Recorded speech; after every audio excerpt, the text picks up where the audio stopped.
بسم اللہ الرحمن الرحیم۔ السلام علیکم دوستوں، میں ہوں اصغر خان عسکری۔ ہندوستان میں ایک بہت بڑی تبدیلی آئی ہے، تو ذرا دیکھ لیتے ہیں کہ کیا پاکستان میں ایسی تبدیلی آ سکتی ہے۔ اور وہ تبدیلی یہ ہے کہ کانگریس کی صدارت جو ہے وہ گاندھی خاندان سے چلی گئی ہے،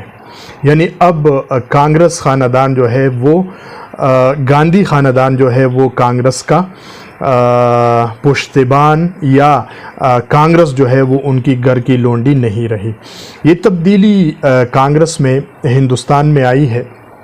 تو کیا پاکستان میں بھی اس طرح کی تبدیلی آ سکتی ہے؟ اور وہ تبدیلی کیا ہے؟ تبدیلی یہ ہے کہ اگست 2020 میں کانگریس کے 23 سینئر رہنماؤں نے کانگریس کا جو ہائی کمان ہے ان کو ایک خط لکھا، اور اس خط میں انہوں نے کہا کہ کانگریس میں انتخابات کروائیں، اور ساتھ ہی انہوں نے کہا کہ ایک نیا ڈھانچہ جو ہے وہ تشکیل دے دیا جائے۔ یہ گروپ میڈیا میں 23G کے نام سے مشہور ہوا، 23G کے نام سے، چونکہ یہ 23 رہنما تھے جنہوں نے کانگریس کے صدر سونیا گاندھی کو اور دوسرے جو اہم رہنما تھے ان کو خط لکھے تھے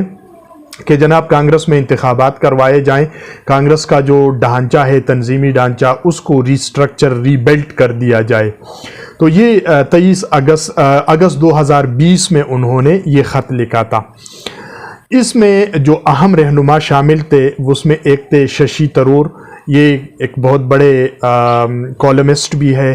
اور تجزیہ نگار بھی ہے، مفکر بھی ہے، یہ بھی اس کا حصہ تھے۔ اور یہ 23G کے جو دو بڑے رہنما تھے اس میں ایک تھے کپل سیل اور دوسرا غلام نبی آزاد،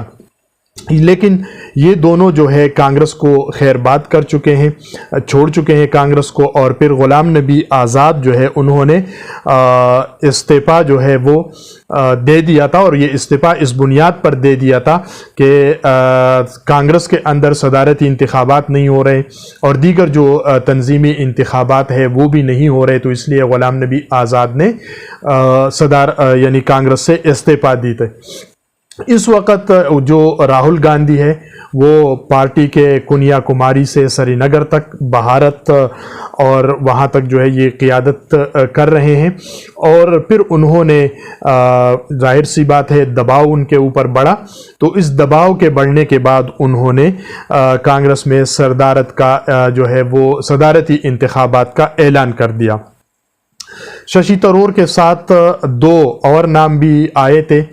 جنہوں نے بعد میں اپنے نام واپس لے لیے تھے۔ یہ نام کون کون تھے؟ یعنی آپ یہ ڈیموکریٹک پروسیس دیکھیں کہ کس طرح سے وہ لوگ جو ہے اپنا صدارتی انتخاب کا اعلان ہوا، کون انتخابات میں حصہ لے رہا ہے اور کس طریقے سے، یعنی جمہوری طریقے سے لے رہا ہے۔ یعنی ایک تو ششی تھرور تھے، وہ بھی آ گئے، اس کے بعد یہ دگ ویج سنگھ یہ تھے، اور راجستھان کے وزیر اعلیٰ اشوک وہ بھی صدارت کے امیدوار تھے۔ اشوک جو تھے انہوں نے ون مین ون پوسٹ والی تکنیک کی وجہ ان کے سامنے آ گئی تھی، یعنی یہ ہوا کہ اشوک چونکہ وہ وزیر اعلیٰ تھے لہٰذا وہ صرف وزیر اعلیٰ رہ سکتے ہیں، دوسرا جو پوسٹ ہے وہ نہیں رکھ سکتے۔ یعنی اگر کانگریس کے صدر بن جاتے، صدارت سے قبل انہوں نے استعفیٰ دینا ہوتا اور پھر وہ صدر بن جاتے تو ٹھیک ہے، لیکن اس کو یقین نہیں تھا کہ میں صدر بن جاؤں گا کانگریس کی، اسی وجہ سے اسی تکنیک کی بنیاد پر انہوں نے اپنا جو نامینیشن پیپرز تھے وہ انہوں نے واپس لے لیے۔ تو یہ جمہوریت کا حسن ہے کہ ایک عہدہ جب ایک بندے کے پاس موجود ہے تو دوسرے عہدے کے لیے وہ ایلیجیبل نہیں ہے۔ ہمارے ہاں دیکھ لیجئے گا کہ پتہ نہیں تنظیمی عہدہ الگ ہے، پھر وزارت الگ ہے، اور پتہ نہیں کیا کیا ان کے ساتھ جو ہے وہ موجود ہوتے ہیں۔ تو اسی طرح اس کی طرف سے ایک اور کینڈیڈیٹ یعنی ششی تھرور پر رہ گئے، اور پھر ملک ارجن کھڑگے، یہ دو کینڈیڈیٹ جو ہے یہ رہ گئے میدان میں۔ اور 17 اکتوبر کو بروز پیر پارٹی کے لیے صدارتی انتخابات ہوئے۔ ملک بھر میں تقریباً 9,500 کے قریب ووٹرز جو ہے ان کے لیے کوئی 68 پولنگ سٹیشن قائم کیے گئے تھے، اور ان سٹیشنز میں 9,385 ووٹ ڈالے گئے۔ یہ 9,500 کے قریب ووٹر تھے اور 9,385 لوگوں نے ووٹ ڈالے، یعنی بہت بڑی شرح جو ہے انہوں نے ووٹ ڈال دیا، اکثریت نے جو ہے وہ ووٹ ڈال دیے۔ اس میں جو ارجن ملک ہے ان کو کھڑ کے یہ 7,897 ووٹ واضح اکثریت انہوں نے لی اور یہ پارٹی کے 20ویں صدر جو ہے منتخب ہو گئے. 7,897 ووٹ انہوں نے لیے اور ششی تھرور نے جو ہے 1,072 ووٹ ان کو ملے اور تقریباً کوئی 416 ووٹ جو ہے وہ ہو گئے, مسترد بھی ہو گئے. تو یہ ہندوستان کے اندر ایک تبدیلی آئی ہے کہ کانگریس جو اس خطے کی سب سے پرانی جماعت ہے ان کی صدارت اب گاندھی خاندان سے نکل کر کسی اور کے پاس چلی گئی ہے. تو یہ تو الگ سوال ہے کہ اب کانگریس کا کیا بنے گا, گاندھی خاندان کا کیا بنے گا, لیکن چونکہ وہاں جمہوری روایات مضبوط ہے تو ممکن ہے کہ اس فیصلے سے وہاں مزید ترقی ہو, کانگریس جو ہے وہ مزید مضبوط ہو جائے. لیکن جب ہم پاکستان کی طرف آتے ہیں, پاکستان میں دیکھیں پاکستان پیپلز پارٹی ہے, ذوالفقار علی بھٹو صاحب, ذوالفقار علی بھٹو کے بعد نصرت بھٹو, نصرت بھٹو کے بعد جو ہے بے نظیر بھٹو, بے نظیر بھٹو صاحبہ کے بعد پھر لڑائی شروع ہو گئی ہے وہاں مرتضیٰ بھٹو کی, اور پھر صنم بھٹو بھی میدان میں آ گئی, وہ بھی چلے گئے. پھر اس کے بعد جو ہے بلاول بھٹو زرداری صاحب, تو زرداری کو بھٹو بنا کے پھر ان کے حوالے کر دی. اسی طرح سے مسلم لیگ نون میں اگر ہم آئیں تو نون کے اندر جناب علی نواز شریف صاحب, شہباز شریف صاحب, حمزہ شہباز صاحب, مریم نواز صاحبہ, اور یہ سلسلہ جو ہے وہ چل رہا ہے. اسی طریقے سے آپ اگر دوسری جو جے یو آئی کے اندر آپ آ جائے تو جے یو آئی میں بھی مولانا مفتی محمود صاحب, مفتی محمود کے بعد فضل الرحمان صاحب, فضل الرحمان صاحب کے بعد اب ان کا بیٹا پارلیمنٹ میں, بائی سینٹ میں, ادھر قومی صوبائی اسمبلی میں بھی بائی موجود. تو کسی کو پارٹی کی صدارت جو ہے وہ دینے نہیں دی جا رہی ہے. اے این پی کے اندر آپ آ جائیں, اے این پی کے اندر بھی یہی صورتحال ہے. اے این پی میں جناب علی باچا خان, باچا خان کے بعد ولی خان, ولی خان کے بعد جو ہے اسفندیار خان, اسفندیار خان کے بعد ابھی ایمل ولی خان صاحب جو ہے وہ پارٹی صدارت پر قابض ہے. اسی طرح آپ بلوچستان کے قوم پرستوں پہ چلے جائیں تو یہ صورتحال ہر جگہ پر موجود ہے. لیکن ایک جماعت, سیاسی جماعت ایسی ہے کہ جس میں پاکستان میں بھی یہ موروثیت نہیں ہے اور وہ جماعت اسلامی ہے. مولانا سید ابوالعلا مودودی, مودودی صاحب کے بعد میاں طفیل محمد, میاں طفیل محمد کے بعد قاضی حسین احمد, قاضی حسین احمد صاحب کے بعد سید منور حسن, سید منور حسن کے بعد جو ہے وہ سراج الحق صاحب, وہ اس وقت جماعت اسلامی کے امیر ہے. آپ پانچوں کو دیکھ لے, سارے سیاسی ورکر ہیں اور سب جو ہے میرٹ کی بنیاد کے اوپر آئے ہیں. کسی کا کسی کے ساتھ کوئی تعلق نہیں ہے, کوئی ایک ضلع سے نہیں ہے, کوئی ایک صوبے سے نہیں ہے. خاندان تو بہت دور کی بات ہے. تو یہی وجہ ہے کہ جماعت اسلامی کا جو تنظیمی ڈھانچہ ہے وہ مضبوط ہے, سٹرکچر جو ہے وہ مضبوط ہے. انتخابات ہوتے ہیں صوبائی سطح پر, ڈسٹرکٹ کے سطح پر, مرکز کے سطح پر, اور لوگ جو ہے وہ منتخب ہو جاتے ہیں. لیکن جب ہم پاکستان میں آتے ہیں تو ہماری پاکستان کی جو بڑی جماعتیں ہیں ان کے اندر یہ موروثیت جو ہے وہ موجود ہے. تو اگر ہندوستان میں وہاں پر ایسے ہو سکتا ہے تو سوال یہ ہے کہ کیا پاکستان کے اندر نواز شریف صاحب, زرداری صاحب اور اسفندیار خان, مولانا فضل الرحمان, آچکزئی صاحب اور دوسرے جو قائدین ہے, مینگل صاحب ہے وغیرہ, کیا وہ تیار ہو جائیں گے کہ وہ کسی کارکن کو پارٹی کی صدارت دے دیں؟ وہ خود حیات ہو جس طرح گاندھی خاندان میں ہے, سونیا موجود ہے وہاں پر, راہل موجود ہے, پریانکا موجود ہے ان کی بیٹی, لیکن نہ بیٹے کو دی نہ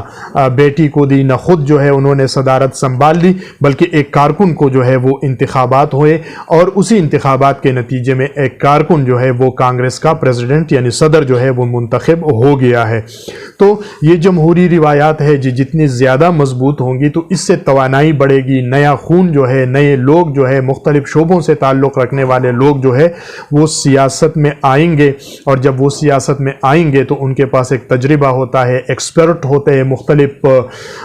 اس کے شعبہ جات کے, تو ان کے ذریعے سے جو ہے ملک ترقی کر جاتا ہے. اور اگر اسی طرح موروثیت قائم رہتی ہے تو پھر جو ایکسپرٹ لوگ ہیں وہ نہیں آتے ہیں اس کے اندر, سیاست کے اندر. تو جب ایکسپرٹ لوگ نہیں آتے ہیں تو اسی کی وجہ سے پھر جو ان پڑھ جاہل لوگ ہوتے ہیں اور جو بالکل کسی اور کام کے نہیں ہوتے ہیں وہ سیاست میں آ جاتے ہیں اور وہ ملک کا اور اداروں کا اور مختلف شعبہ جات کا بیڑا جو ہے وہ غرق کر دیتے ہیں۔ میں آپ کے سامنے مثال رکھ لیتا ہوں۔ مثال کے طور پر اگر مسلم لیگ نون حکومت میں آ جاتی ہے تو اس وقت ان کے پاس کوئی معاشی جو اکنامک ایکسپرٹ ہے وہ نہیں ہے، اس لیے کہ مسلم لیگ میں کوئی ایسا سیاسی بندہ ورکر آ نہیں رہا جو اکانومی کا ایکسپرٹ ہو، کیونکہ ان کو معلوم ہے کہ انہوں نے تو مجھے وزارت دینی نہیں ہے۔ اسی طرح سے اگر آپ دیکھیں تو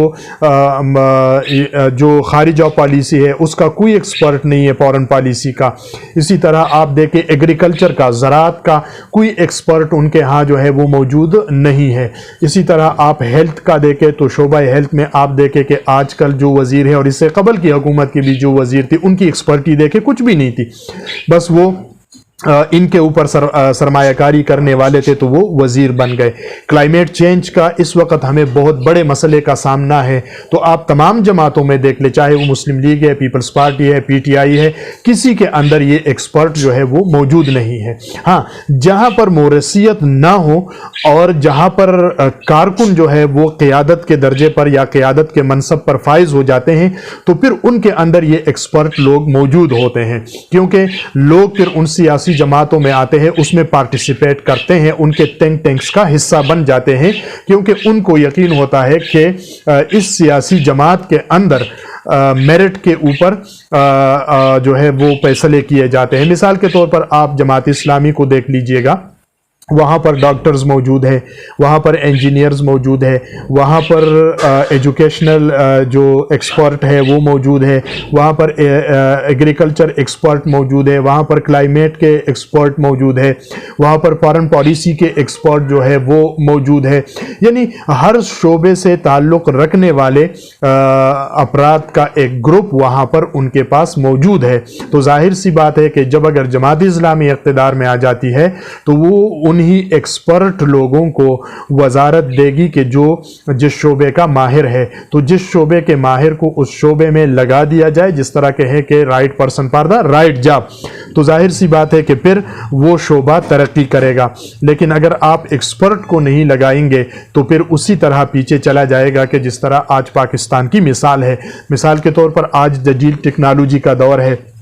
لیکن ہمارے منسٹرز کو آپ دیکھیں کہ ان کو جدید ٹیکنالوجی سے کتنی آگاہی ہے، وہ اس شعبے کا ماہر ہے کہ نہیں ہے؟ تو جب ہم دیکھتے ہیں تو نہیں ہے، اسی وجہ سے یہ جو شعبہ ہے یہ زوال کا شکار ہے۔ تو بنیادی طور پر جب کارکن سامنے آتا ہے تو اس کارکن کے سامنے آنے سے مختلف شعبوں کے ایکسپرٹ بھی سامنے آ جاتے ہیں، اور پھر جب یہی ایکسپرٹ کو ٹکٹ دیا جاتا ہے، سینٹ کے ممبر، قومی اسمبلی کے ممبر، صوبائی اسمبلی کے ممبر منتخب ہو جاتے ہیں اور یہ متعلقہ وزارتوں کے وزیر بن جاتے ہیں، تو وہ متعلقہ وزارتیں یا وہ متعلقہ شعبہ جات جو ہے وہ ترقی کر جاتے ہیں۔ تو اللہ کرے کہ پاکستان میں بھی یہ کلچر عام ہو کہ مسلم لیگ کی صدارت بھی کوئی اور کر سکے، پی ٹی آئی کی صدارت بھی کوئی اور کر سکے، پیپلز پارٹی کا صدر بھی شریف خاندان بھٹو خاندان سے باہر کا ہو، اسی طرح